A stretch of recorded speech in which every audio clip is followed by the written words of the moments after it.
collectors, welcome back to my channel. So today I'm going to show you to make this card. So I'm going to be using a 6x4" card base, my adorable elephant stamp set by My Favorite Things with the coordinating dies, which I've only just got after so many years and months of this.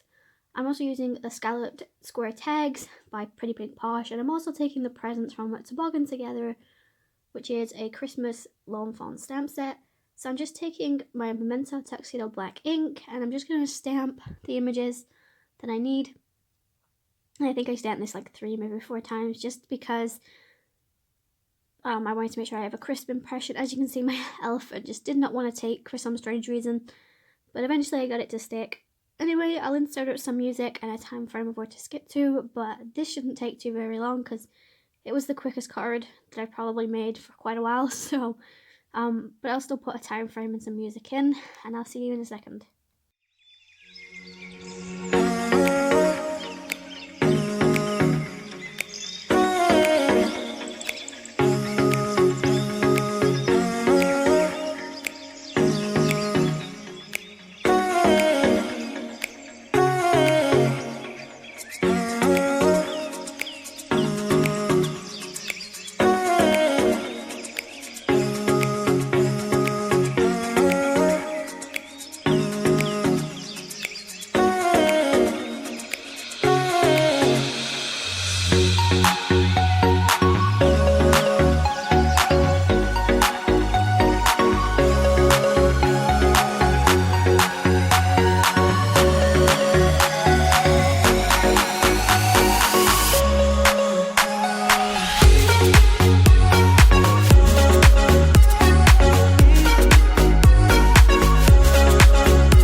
Once I finished colouring, I just took all coordinating dies and the die for the sculpted tag, and I'm now just going to bring in a pad and paper which I've had for quite a while, which is the vintage Noel, which is a Christmas paper pad, which I got from Poundland. I did manage to find it on eBay, but unfortunately I couldn't find it individually, so it's a couple of design pads, but if I can find it on its own I will link it. If not, I do apologise. So I'm just going to take some double-sided tape and adhere my card panel to it. This is the perfect size for my 6x4" card because there is no overhang. It's the perfect height. It's just got overhang because it's too wide. I'm now also just going to cut across there, and then I realized it doesn't have like the scalloped edge, but it didn't really bother me too much. If it bothers you, then I suggest buying a different, maybe the actual scalloped nesting dies, where I didn't want to buy more stuff of that I don't necessarily need. So I'm going to stick with what I have, and I'm bringing in all my pieces and working out the placements and stuff.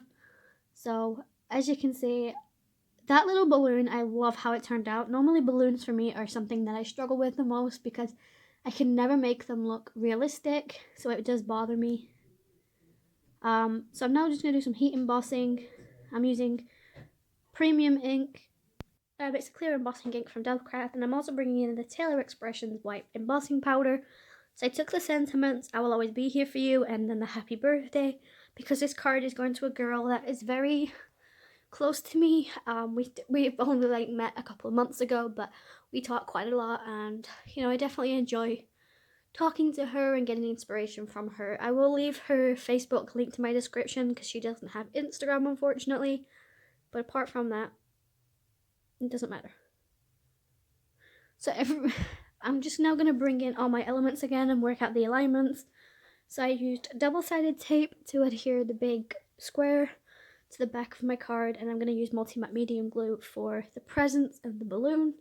And then I'm also going to be taking my 3D foam adhesive squares for my elephant just to prop him up a bit, so the balloon looks like it's being held behind, if that makes any sense. Also, I did use something that I've not used before, which is jewels. Now, I don't tend to use anything like 3D.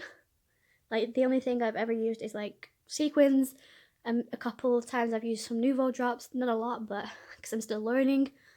But I did buy some sugar plum sequins before from Pretty Pink Posh, and I love that color combination, and I typed it in again on DIES-MFT, which is a craft site I use all the time, which is a UK site, and I've managed to find the same colour combinations but in jewels, and that's what I'm going to end up taking for this card instead of normal sequins, and I think it just turned out so much better.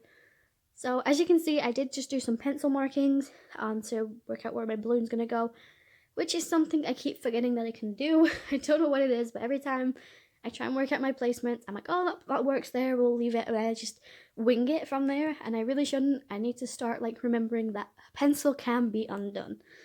But so maybe I need to write a little note in front of me that tells me that, otherwise I'll just keep forgetting. But here's the 3D foam adhesive squares. I get mine from the Works, but I did link them from Hobbycraft just because the link for the ones from the Works, it's just so long. I don't understand it. And obviously it takes up a lot of space in my description box, and that means I have to cut certain links out, and I don't want to do that. So I'm going to insert some links as well down below for, what was it I was supposed to link? There is a card that inspired me, so I will leave that linked in my description. So yeah, so I'm now just bringing in my white gel pen. This is I think it's SIGNO-WHITE UNI-BALL white gel pen, and I just love these little effect that it brings to the balloon.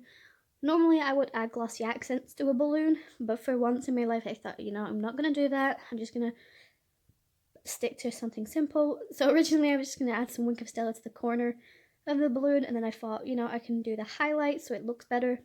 Same with the presents. I was originally just going to do the outlines of the presents, if that makes sense, not the ribbon. Then I just like, screw it, we're going to do all of it, it's fine. But yeah, so I'm going to bring in some pretty pink POSH sugar plum jewels. I probably will end up buying more of these because, like I said, I love the color combination, and you know, I need to start using stuff that isn't necessarily in my comfort zone, because I think it turned out a lot better. I did add another one, which you'll probably not notice unless you look really closely, next to the elephant itself, because I keep also forgetting that you don't necessarily have to have symmetry in cards. I don't know what it is, but I always think even numbers look better. And as you can see right now, there is about 6 gems on here. And I was like, you know, 6 gems is enough. It's a good even number, it covers. And then I realized, like, everybody keeps telling me, like, the rule of 3, like, you know, the rule of 3 looks better for the eye. I don't know why. So I decided to make this an odd number, and I added another one, and you'll see it in a second. So I do bring in my personal stamp, and I stamp the back. And I am getting better at this, because if you remember a couple of videos before, it's like I kept having like a border outline. So I have learned a little bit. But apart from that, I'm going to bring in my glossy accents, and also it magically appeared has another gem. So there's now 7 gems. So I just use glossy accents for the eyes and the little, like, I don't know what you call them. I want to call them toenails on an elephant, but I don't know if that's what they're called. But that is it for the video, guys. I hope you guys enjoyed it. If you did, make sure you like, subscribe, and comment. Follow me on my Instagram, and go follow the girl I send this to on her Facebook page, because she's very inspirational. And I will see you in my next video, guys. Stay safe. Happy crafting. Love you guys. Bye.